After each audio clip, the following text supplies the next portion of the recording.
Hey guys, as promised, we have a catfish tonight. I didn't know where my tape measure is, so I'm not quite sure, but he's a big one. I start by prepping the fish before I do catfish. I watched a whole bunch of videos and I seen this old man on one of them cut off the tails of his catfish and hold them out, and you let them bleed out. They kind of squirt their bloods and they start to die, and then I just let them sit under cold running water, the garden hose usually, for about 15 minutes, let them finish dying and bleeding out. And what I found is by doing that, the meat, what you'll see once we come out of this, is it's just clean. It's not all bloody and yucky. Catfish are like a lot like frogs, they bleed a lot. So I've just found that if you just take and whip their tail off right here at the end, and get through that blood vein, I just usually run my knife all the way around so that I can feel their spine in there. And then I'll take my nippers and I'll just crunch right through that to pop their tail off.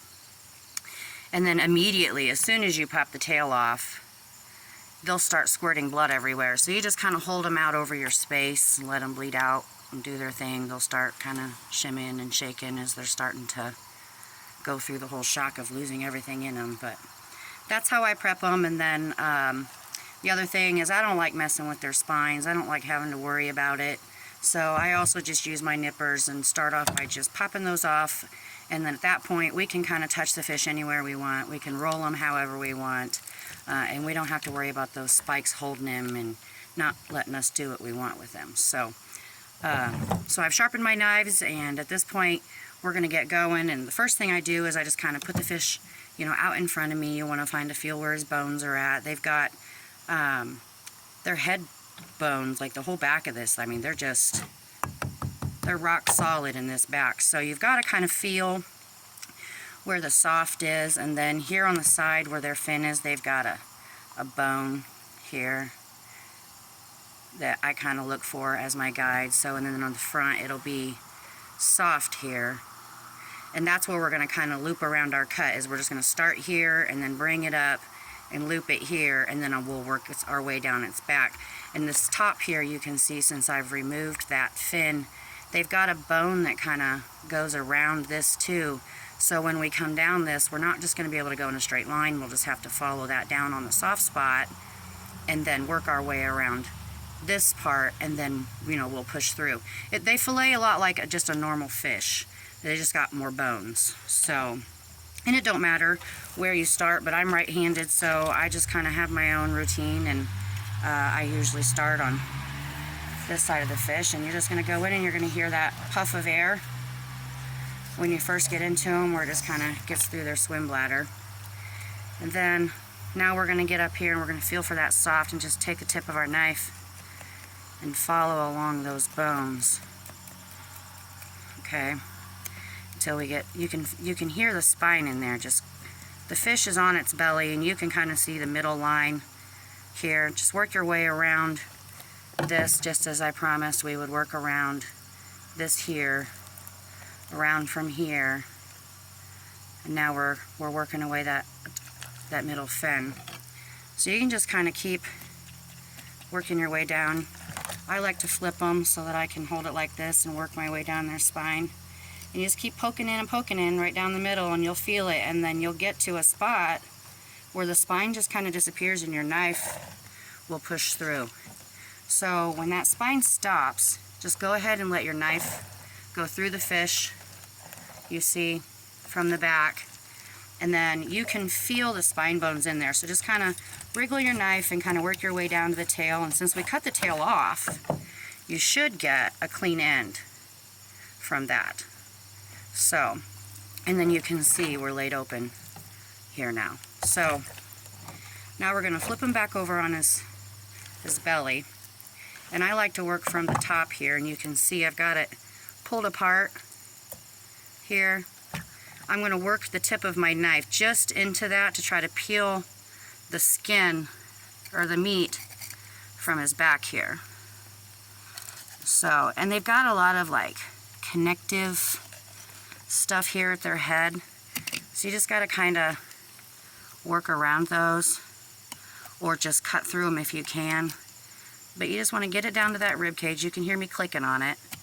That's the ribs.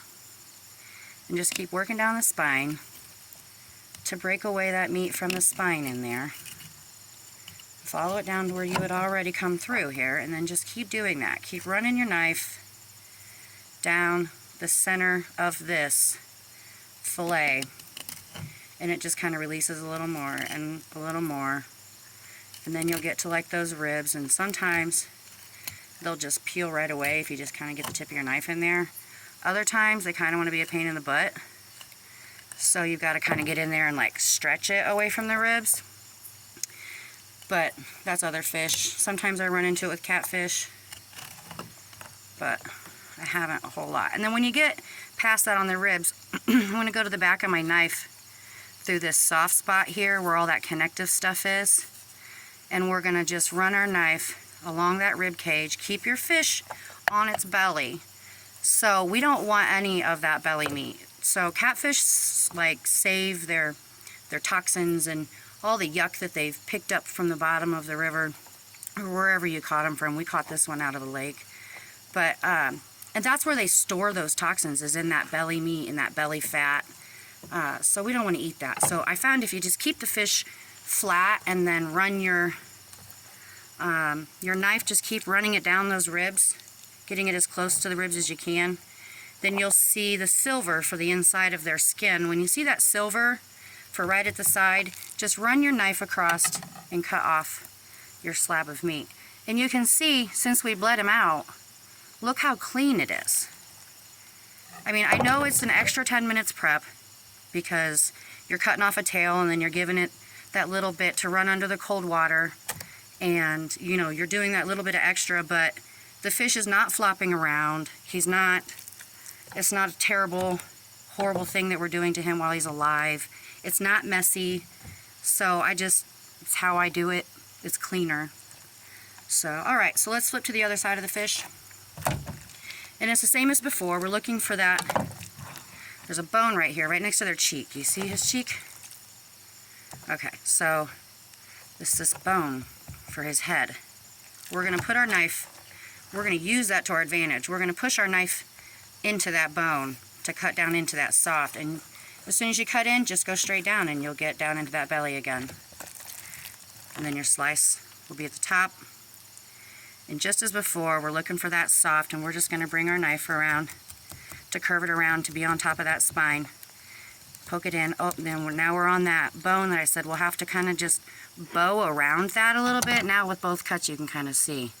So this part here will be rounded because there's just a bone you can't cut through. So you get past that. Now I'm going to flip my fish on my side again. I'm going to put my knife back in, keep him flat, keep pushing just the tip of my knife. I'm just using the tip to push in until that spine stops, and then it'll poke through just like the other side from the middle all the way through. And we're going to get our knife going. Keep it as you want to feel those bones kind of rake in your knife underneath, and just keep your knife kind of angled down and work your way to the end of the tail. And again, we've got a perfect end on the fillet. So on this side, we're kind of doing it reverse, so I'll end up working from this way for the most part, but just kind of get your knife in there in that groove. I don't know if you guys can see that there, see how I'm doing that. Get your knife in that groove and work your way up, work your way down, whichever way you got to go, whichever's more comfortable. I kind of go back and forth with it, using these fingers to push against the spine here so that I'm pulling that meat away. You want to be like pressure to that so that your meat is like peeling away. Just the tip of your knife. Again, we should be getting, yeah, I'm at the ribs. You hear the ribs I'm raking. So then work your way up to that head cut you made and just peel that away. We're going to start getting into that connective stuff again. So just keep working your way again. I'm kind of getting out of the camera here. And we're going to get this down to this, just till we just keep filleting that away of the ribs until you hit the soft stuff. And I'm going to show you what I'm talking about before I cut through it. On the ribs, down the meat, Using them fingers to pull it away and finger or knife in that groove. Okay.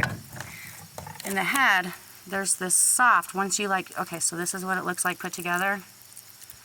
And then as soon as you peel it away from those ribs right here, okay, there's this soft spot. That's where I start the base of my knife to start bringing this fillet down. So now I'll do that. So I'm going to pull this away at this soft spot to work my way down, just till you know you're on your side here. Keep working your way down your ribs. My fish is on his belly again, you see. Keep him straight up and down. Keep running that knife down the edge, pulling it away, and then I'm going to show you the silver before I cut through it. The silver line, I don't know if you can see it, where the fillet, let me hold him better, and the fish come together. There's a line where I'm through the meat and now I'm just cutting through his skin if I cut this off. You see how that just kind of folds? So put him back, lay him back down, lay him flat on his belly, pull your meat out so that you're flat here, get to your silver line, and then just cut through it. And then sometimes I just, even once I'm through it, I just kind of pull up and use his own body weight. And again, we have a perfect, clean catfish fillet. So I've also found, by doing it this way, you do not have to use any milk to prep them, to cook them. The muddy taste, the river taste, the lake taste, just that gamey, catfishy taste that sometimes they can get, is gone by doing this. By draining them and cleaning them and doing that prep work, it's erased that taste.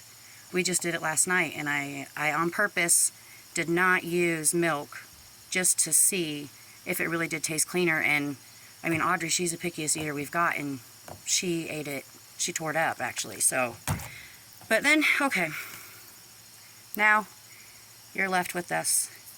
You have a catfish with his belly meat still attached. We didn't take any of that, and they've got some meat in there. We didn't take any of that, and then you have got a clean fish that is not bleeding all over the place. My table is not disgusting. We are clean. So then I just kind of set him aside. So, getting the skin off of the catfish. I do it just like I do every other fish. Lots of other people will like cut the barbs off or whatever, and then they'll use their pliers and they put all this extra effort into skinning the catfish before filleting the catfish. But I mean, if you're somebody who's filleted fish just in general, taking the skin off is just part of it. I don't feel like I need to rip its skin off before doing it, but here we go. So you're just going to lay your fillet out flat. Very sharp knife, and I sharpened mine before. You're going to start on your clean end. Remember where we cut the tail off? This would be the tail end. So your clean end is where I start. Start your knife till you know you've hit the skin, and then angle it so that your knife goes from being straight up and down to get into the meat to angled flat. And I use my finger on my blade because you want there to be some good pressure to your blade when you're trying to take the skin off. So it's not a light thing, like we're going to put some mass behind it, you'll see. But the point of what we're doing right here is we're trying to make this little slot. You see? So that way on the table I can stick my fingernails down in there and I can hold this on my table. So make your little finger slot. Get our knife back in there. You're going to get it down to where you know you're seeing the silver, the same as when we cut the fillet off. Like it's the inside of what their skin is. So get down to the skin layer. Put that pressure on your blade. You're not completely flat, but I wouldn't say it's 45 either. It's kind of just angled in. And the same as when we was pulling the fillets off. You just want to separate the meat from the skin. So you're just gliding your knife through here along this edge, the same as when we filleted it. A little at a time. And a smooth back and forth, like sawing way with it. And the skin will just come off. Now once I get to about this point, it's no longer fingertip amount. I've got a good amount here of skin. Now I'm going to kind of grab a hold of that is how I do it, because we're about to get rough with it. So get you a good hold of the meat. Oh, we lost our light. Get you a good hold of the meat. Get your knife in there. Grab a hold of that skin as good as you can get it. Keep that knife angled down and like strong to the table. I usually come to the edge so that I'm getting it flat. And then just pull the meat. Let go of the skin. Pull the meat through like that. Just keep pulling it and keeping your knife solid. And pull the meat past your knife, and you will get a good clean fillet out of it. And you will have just the skin left over. So put that in your yuck pile. Let's do this again. We're going to walk through it. Just make your finger groove. This time I'm not going to stop. I'm just going to do it. Make your finger groove. Get your knife in there and angle it down so that you're running your knife flat between the skin and the meat. Hold on to it good and push down with your fingers on your knife so that you've got a good hold on it. Get it down to about good halfway. See how I lost my finger? You get to a certain point and it just kind of pulls it out of your hands. So that's when you know you got enough skin to really grab a hold of it. And you've got past that groove here on the skin. Let's get our knife back in there and get back to this edge because you want your knife to stay flat. I've got a good hold of it here. I'm keeping my knife kind of always going back and forth in like a sawing motion and keeping your knife flat, and pull the skin through it. Again, we have got just skin, no waste, and another beautiful, clean catfish fillet. So, I hope this has helped. I hope that it wasn't too long and drawn out, but be looking for some more videos. I'm going to show you guys how to fix this catfish. Like I said, we've beat the whole kneading buttermilk trick. So let me know what you guys think, and like and subscribe, of course. So share me, guys. Bye.